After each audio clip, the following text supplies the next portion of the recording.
sebelum memulai pelajaran, mari kita berdoa mulai. Berdoa selesai. Terima kasih. Ini hadir semua ya? Hadir alhamdulillah. Nah, Ibu mau bertanya. Kira-kira kalian pernah terjatuh nggak? Pernah. Nah, terjatuh dari apa? Dari sepeda. Tangga. Betul, tangga. Ketika kalian terjatuh, apa yang terjadi? Terluka. Menangis, terluka. Nah, kalau terluka berarti berdarah. Kalau berdarah berarti mengeluarkan darah. Nah, darah itu tadi bukan apa? Merah. Sehubungan dengan pertanyaan yang barusan, kali ini kita akan mempelajari tentang darah yang berada di dalam tubuh manusia membentuk sebuah sistem peredaran darah.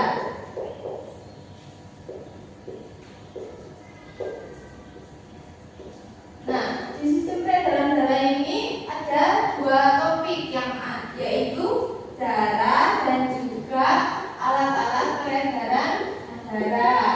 Nah, untuk pertemuan kali ini kita akan fokus pada darah.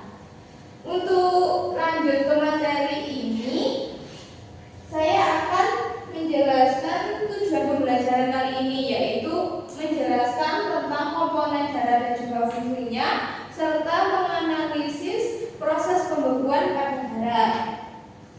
Saya akan menampilkan video pembelajaran. Silakan disimak baik-baik.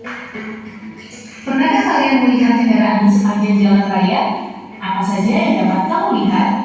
Hal yang sama terjadi pada sistem peredaran darah manusia. Mengapa bisa demikian? Sistem peredaran darah manusia terdiri dari darah, pembuluh darah, dan juga jantung. Darah diibaratkan sebagai kendaraan yang mengangkut banyak muatan dan juga penumpang. Darah terdiri dari air, zat makanan tercerna, zat sisa metabolisme, darah mineral, dan juga gas-gas terlalu. Pembuluh darah diibaratkan seperti lintasan atau jalan yang dilalui kendaraan yang berfungsi sebagai media pengangkutan bagi darah. Adapun jantung diibaratkan sebagai tempat pemberhentian sementara sebelum darah melanjutkan peredarannya ke sel-sel tubuh. Berbagai aktivitas kita didukung oleh organ yang selalu bekerja setiap hari, yaitu jantung. Jantung membawa darah yang mengandung oksigen dan zat penting lainnya ke seluruh tubuh. Jantung selalu berdetak dengan kecepatan tinggi setiap menitnya, yaitu 86.400 kali per hari, 2,5 juta per 30 hari, dan 2 miliar lebih sampai umur kita 70 tahun. Jantung memiliki peranan penting untuk tetap mengedarkan darah sepanjang 60.000 mil dalam pembuluh darah. Lalu, apa saja komponen darah dan fungsinya, serta bagaimanakah proses peredaran darah dalam tubuh manusia yang melibatkan jantung dan pembuluh darah? Lakukanlah diskusi. Oke, itu tadi video tentang pembelajaran untuk hari ini. Apa pertanyaan yang muncul setelah kalian menonton video tersebut? Ayo. Komponen darah itu apa saja? Oke, yang pertama, apa saja komponen darah itu?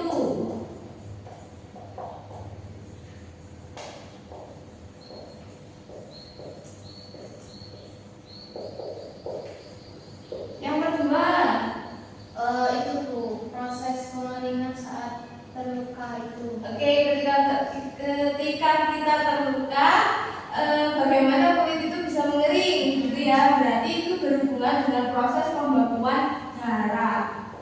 Bagaimana proses pembekuan darah? Nah, untuk menjawab dua pertanyaan yang barusan kalian ajukan, Ibu akan membagikan LKPD. Silakan membentuk kelompok yang terdiri dari 2 anggota setiap kelompoknya. Silakan dikerjakan. Tadi poin nomor 1, rumusan masalah. Nah, ini untuk rumusan masalah silakan langsung ditulis, kemudian langsung dianalisis pada poin 3 dan 4. Waktunya 30 menit.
Fungsinya yaitu mengangkut CO2 dan O2. Yang ketiga yaitu sel darah putih atau leukosit yang bergambarkan seperti ini. Ciri-cirinya yaitu bentuknya tidak lebar dan tinggi, terbentuk di susun tulang, limfa dan kelenjar getah bening. Umurnya 12 hari, jumlahnya 6.000 sampai 9.000 mm per kubik. Fungsinya yaitu membunuh kuman dan membentuk antibodi. Yang terakhir yaitu pemilik darah atau trombosit yang gambarnya seperti ini. Ciri-cirinya yaitu bentuknya tidak teratur dan tidak tinggi, terbentuk di susun tulang belakang, umurnya 6-9 hari dan jumlahnya 200.000 sampai 400.000 mm per kubik dan berperan dalam proses pembekuan darah. Oke, terima kasih. Beri tepuk tangan. Bagus sekali ya jawabannya. Lanjut di pertanyaan nomor 2, bagaimana proses pembekuan darah?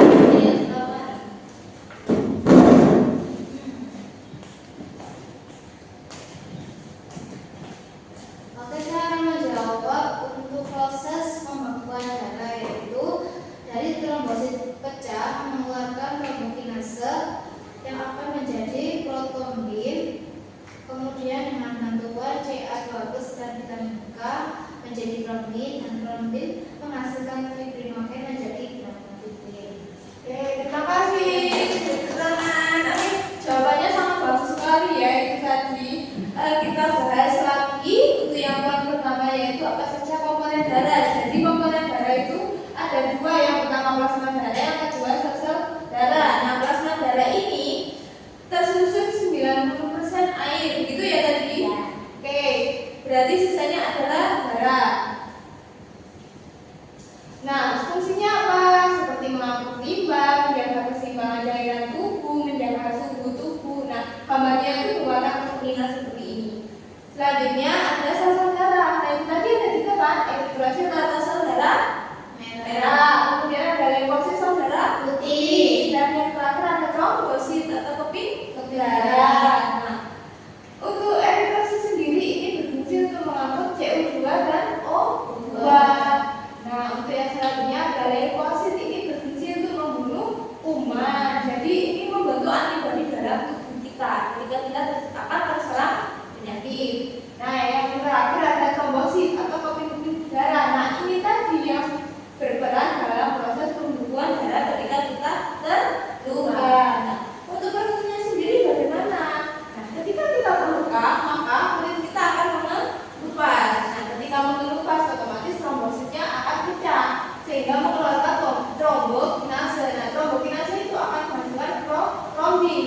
Nah, dengan bantuan Ca2+ dan juga vitamin K itu akan menjadi trombin. Nah, kemudian akan menghasilkan yang namanya fibrinogen, yaitu menjadi benar-benar fibrin sehingga luka kita akan menutup dan mengering. Nah, itu tadi.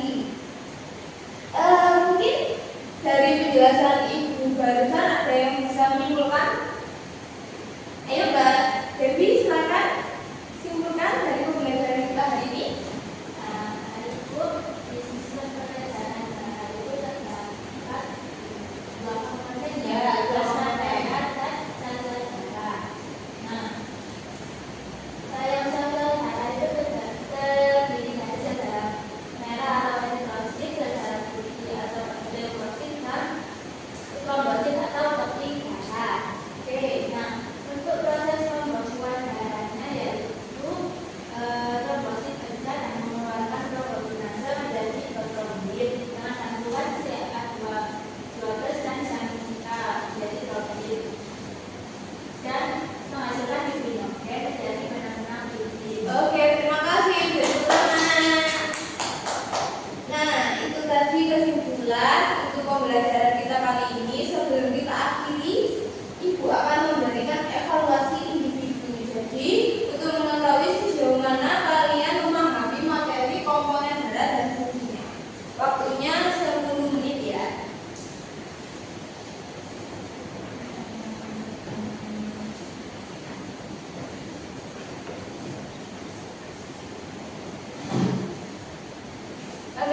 sudah selesai.